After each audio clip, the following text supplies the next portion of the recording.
Anticipation. The drum roll that tries to build your excitement for what's behind curtain number 3. The challenger approaching shadow that's definitely not Luigi. Video game developers use anticipation to get you excited for some kind of payoff. And a lot of times we won't even notice they're doing it. You might notice when they hit you with a 3-2-1 match countdown, but something more subtle, like a loading bar, captures some amount of focus from the players and lets them know it's almost game time. As it does this, it generates Anticipation. Now let me ask you a question. Can you pursue a goal without anticipation? By just pursuing a goal, you anticipate progress, failure, or something that depends on progress or failure. So what happens when this goal includes chance-based events? That's when you get anticipation overdose. This is like that time Brad Pitt said he likes to kill him softly and killing him softly. The best example I found for anticipation overdose encouraged by a game is Pokemon. I'm assuming you remember their slogan. Encountering all the Pokemon in any given Pokemon game depends on chance. In Pokemon Red and Green, the first 2 Pokemon games ever released. On Route 1, the first place you ever encounter a wild Pokemon, you have a 50% chance to run into either a wild Rattata or a wild Pidgey. There are no places in the game where you have a 100% chance to encounter either of those Pokemon in the wild. That means if you want to catch them all, you're going to have a lot of coin flipping to do. Here's what that looks like.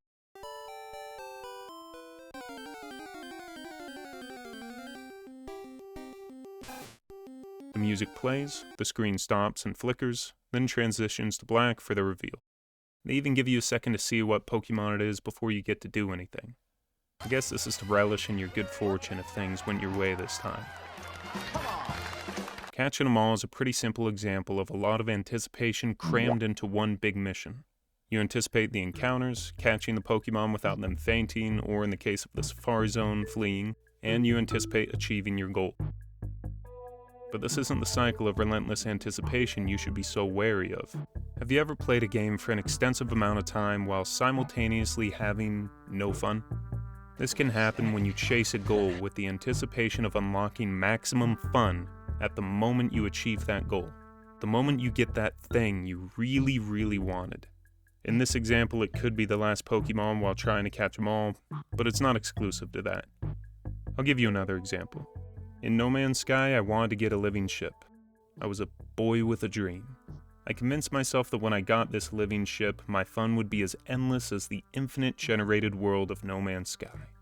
Here's a list of things you have to do to achieve that goal. It took me a very long time. Hours, days, maybe even a week or 2.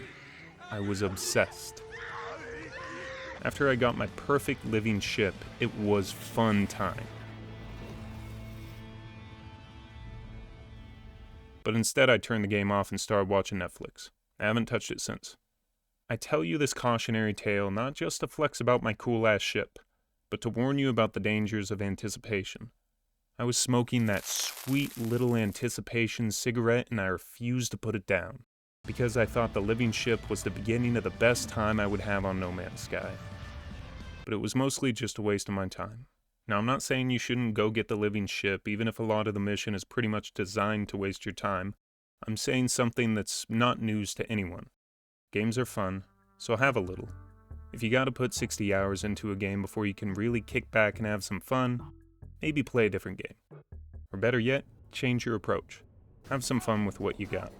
Making a goal doesn't mean you can't have a good time while you're pursuing it, but it's easy to slip in a grind mind and turn it into a chore. If you're going to do a chore, just clean your room or something. At least that won't take you 60 hours. Seriously, dude, your room's filthy.